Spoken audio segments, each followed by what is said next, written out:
भविष्य की संभावनाओं पर आधारित होती है, ना कि सिर्फ बाजार के मूड पर। और ये सस्ते सौदे मिलते कहाँ हैं? कैसे ढूंढे कोई? ये ऐसी कंपनियां हो सकती हैं जो किसी वजह से बाजार में पॉपुलर ना हों, जिन पर एनालिस्ट ध्यान ना दे रहे हों, या जो शायद किसी मुश्किल दौर से गुजर रही हों। ग्राहम का एक क्लासिक तरीका था ऐसी कंपनियों को ढूंढना जिनके शेयर की कीमत उनकी नेटवर्किंग कैपिटल से भी कम हो। नेटवर्किंग कैपिटल से भी कम, ये क्या होता है? नेटवर्किंग कैपिटल मतलब मोटे तौर पर कंपनी के पास जो करंट एसेट्स हैं, जैसे कैश, स्टॉक, देनदारों से मिलने वाला पैसा, उसमें से उसकी करंट लायबिलिटीज जैसे लेनदारों को चुकाना, छोटे कर्ज घटाने के बाद जो बचता है। तो सोचिए आप लगभग कंपनी के तैयार कैश को ही डिस्काउंट पर खरीद रहे हैं। ये एक बहुत बड़ा सेफ्टी मार्जिन देता है। ये तो वाकई बहुत दिलचस्प है।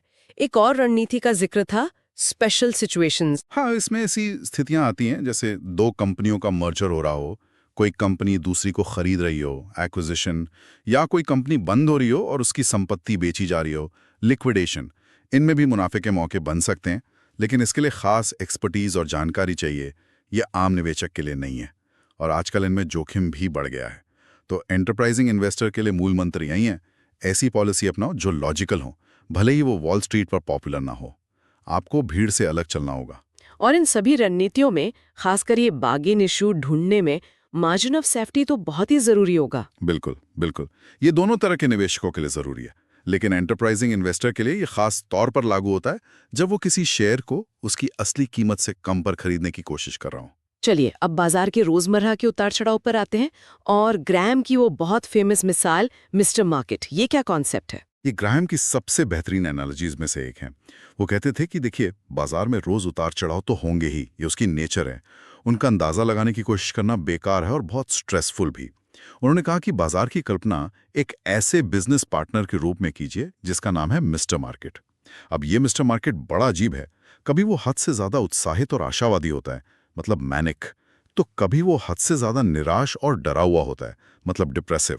वाह, ये मिस्टर मार्केट तो बड़ा ही मूडी पार्टनर लगता है। हाँ, और ये रोज आपके दरवाजे पर आता है और आपके बिजनेस में, यानी आपके शेयर्स में, आपकी हिस्सेदारी के लिए एक कीमत बताता है। जिस दिन वो बहुत ज्यादा खुश और उत्साहित होता है, वो बहुत ऊंची कीमत लगाता है, और जिस दिन वो बहुत ज्यादा डरा हुआ और निराश होता है, वो बहुत ही कम, एकदम बेतुकी सी कीमत बताता है। तो फिर हमें इस मिस्टर मार्केट के साथ कैसा व्यवहार करना चाहिए? ग्राहम की सलाह बहुत सीधी और बहुत पावरफुल है। आपको मिस्टर मार्केट के मूड का गुलाम नहीं बनना है। आप उसकी बताई कीमतों का फायदा तब उठाइए जब वो आपके हित में हो, यानी जब वो बेहद निराश होकर बहुत सस्ती कीमत पर आपको अपने शेयर्स बेचने को तैयार हो, तो आप उससे खरीद लीजिए। अच्छा। और जब वो बेहद उत्साहित होकर बहुत ऊंची कीमत देने को तैयार हो, तो आप उसे अपने शेयर बेच दीजिए। और बाकी दिनों में, जब उसकी बताई कीमत न बहुत अच्छी लगे न बहुत बुरी? बाकी समय उसे पूरी तरह इग्नोर कीजिए। उसकी रोज की बकवास पर ध्यान ही मत दीजिए। इसके बजाय अपनी कंपनियों के असली परफॉर्मेंस पर ध्यान दीजिए। वो बिजनेस कैसा कर रही हैं, कितना कमा रही हैं, डिविडेंड दे रही हैं या नहीं। सबसे जरूरी बात, शेयर की कीमत जो मिस्टर मार्केट बताता है और कंपनी के मूल्य, उसकी असली कीमत, के बीच के फर्क को हमेशा याद रखिए। अपने फैसले कीमत के रोज के उतार चढ़ाव पर नहीं, बल्कि कंपनी की लॉन्ग टर्म वैल्यू पर आधारित कीजिए। ये कीमत बनाम मूल्य का नजरिया, ये तो निवेश का सार है, ऐसा लगता है। अगर हम अच्छी सफल कंपनियों के लिए भी बहुत ज्यादा प्रीमियम चुकाते हैं, तो हम एक तरह से मिस्टर मार्केट के अच्छे मूड पर ही दांव लगा रहे होते हैं, ना कि कंपनी की वैल्यू पर। बिल्कुल सही कहा आपने। और यहीं पर इन्वेस्टमेंट साइकोलॉजी का रोल आता है। मिस्टर मार्केट के ये मूड स्विंग्स, यानी बाजार के उतार चढ़ाव, हमारे अंदर डर और लालच पैदा करते हैं। समझदार निवेशक वही है जो इन भावनाओं पर काबू रख सके। घबराहट में आकर अपने अच्छे शेयर सस्ते में बेच देना, हाँ। या फिर जोश में आकर महंगे शेयर खरीद लेना, ये दोनों ही बहुत बड़ी गलतियां हैं। रिसर्च बताती है कि पैसे खोने का दर्द उतना ही पैसा कमाने की खुशी से लगभग दुगना ज्यादा महसूस होता है। इसीलिए लोग डर में गलत फैसले ले लेते हैं। तो भावनाओं पर काबू और कीमत मूल्य का फर्क समझने के बाद हम आते हैं ग्राहम के उस सेंट्रल आइडिया पर, जिसे वो निवेश का सबसे अहम सिद्धांत मानते थे, सुरक्षा का अंतराल। ये क्या है और इतना जरूरी क्यों है? ये ग्राम के पूरे इन्वेस्टमेंट फलसफे का निचोड़ है, कह सकते हैं उनका सुरक्षा कवच है। आसान भाषा में कहें तो सुरक्षा का अंतराल का मतलब है किसी चीज की अनुमानित असली कीमत, उसकी एस्टिमेटेड वैल्यू, और उसके लिए आपने जो कीमत चुकाई है उसके बीच का फर्क। यानी आप किसी चीज को उसकी वास्तविक कीमत से जितना सस्ता खरीदते हैं, उतना ही बड़ा आपका सेफ्टी मार्जिन होता है।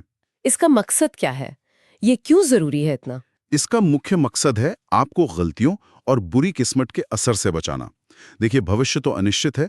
हम कितनी भी अच्छी रिसर्च कर लें, हमसे गलती हो सकती है, या कुछ ऐसा हो सकता है जिसकी हमने उम्मीद ना की हो। हाँ, कुछ भी हो सकता है। तो ये जो सुरक्षा का अंतराल है, ये कुशन की तरह काम करता है, एक गद्दे की तरह, जो इन झटकों को झेलने में मदद करता है। ये आपको बड़े नुकसान से बचाता है।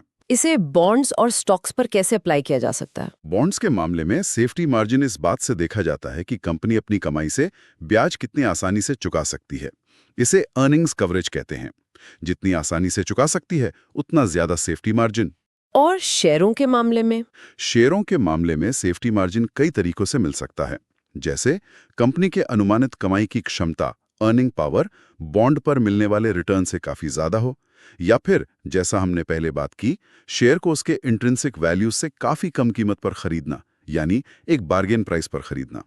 यह सबसे सीधा तरीका है सेफ्टी मार्जिन पाने का। तो इसका मतलब ये हुआ कि जितना बड़ा सुरक्षा का अंतराल, उतना ही कम जोखिम। ये थोड़ा उल्टा नहीं लगता? आमतौर पर लोग सोचते हैं कि सस्ती चीज ज्यादा जोखिम भरी होती है। ग्रैहम का तर्क ठीक इसके उलट था। उनका एक मशहूर उदाहरण है, किसी चीज को जिसकी कीमत $1 है, उसे 40 सेंट में खरीदना 60 सेंट में खरीदने से कम जोखिम भरा है। अच्छा। हाँ, क्योंकि आपके पास गलती की गुंजाइश, मतलब मार्जिन फॉर एरर ज्यादा है। 40 सेंट में खरीदने पर कीमत थोड़ी और गिर भी जाए तो शायद आप झेल जाएं, लेकिन 60 सेंट में। हाँ, समझ गई। मतलब कुशन ज्यादा बड़ा है। बिल्कुल। जबकि मुनाफे की संभावना 40 वाले में ज्यादा है, तो कम जोखिम, ज्यादा संभावित रिटर्न। जब भविष्य का अंदाजा लगाना मुश्किल हो, जैसा कि हमेशा होता है, तब सुरक्षा का ये अंतराल और भी ज्यादा जरूरी हो जाता है। ये सिर्फ एक इन्वेस्टमेंट प्रिंसिपल नहीं है, ये मुश्किल समय में टिके रहने का एक तरीका है। ये वाकई सोचने का एक अलग नजरिया देता है। अंत में ग्राहम इतिहास से सबक सीखने पर भी बहुत जोर देते थे, है ना? हाँ, वो अक्सर जॉर्ज संतायना की वो फेमस लाइन दोहराते थे, जो अतीत को याद नहीं रखते, वे उसे दोहराने के लिए मजबूर होते हैं। इतिहास हमें सिखाता है कि शेयर बाजार में बड़ी गिरावटें, बड़े क्रैश आते हैं। 1929 की महामंदी, 1970 का दशक, 2000 का .com बबल, 2008 का फाइनेंशियल संकट। हर बुल मार्केट, हर तेजी के दौर का अंत होता है। ये भूलना बहुत खतरनाक है। और ये भी कि पिछला प्रदर्शन भविष्य के नतीजों की गारंटी नहीं होता। बिल्कुल। इतिहास ऐसे उदाहरणों से भरा पड़ा है जहां कल के स्टार परफॉर्मर आज कहीं नहीं है। जॉन जे रास्कोब ने 1929 में कैसे बड़ी बड़ी बातें की थी कि छोटा सा निवेश आपको लखपति बना देगा, लेकिन महामंदी ने उन सपनों को तोड़ दिया। या डाउ थ्योरी जैसी तकनीकें, जो कभी बाजार की दिशा बताने में बड़ी कारगर मानी जाती थी, समय के साथ कम असरदार हो गई हैं। इंसान की गलतियां, उसका लालच, उसका डर और बाजार में बढ़ती हुई प्रतिस्पर्धा, इन सब कारणों से बाजार को लगातार बीट करना, लगातार मात देना बेहद मुश्किल काम है। लेकिन इतनी सारी चेतावनियों के बावजूद ग्राहम का नजरिया निराशावादी नहीं था। सही कह रही हूं ना? नहीं नहीं, बिल्कुल नहीं।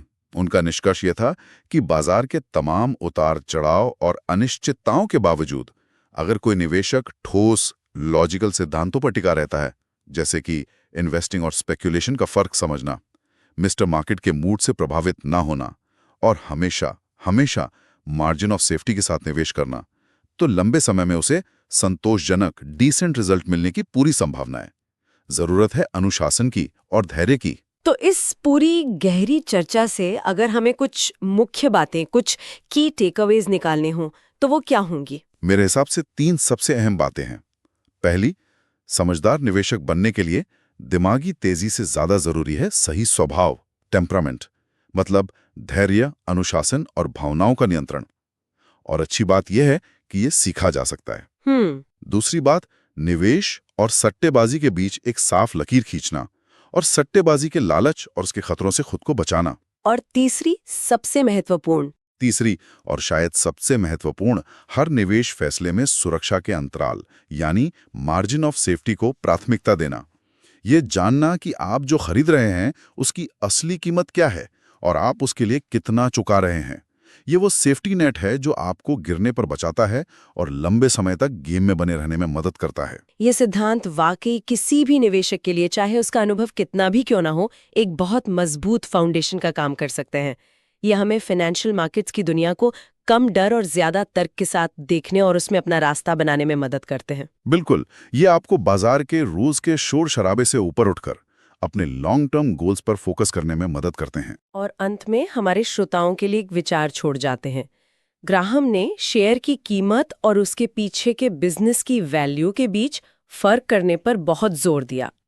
आज की इस तेज रफ्तार दुनिया में, जहां हर सेकंड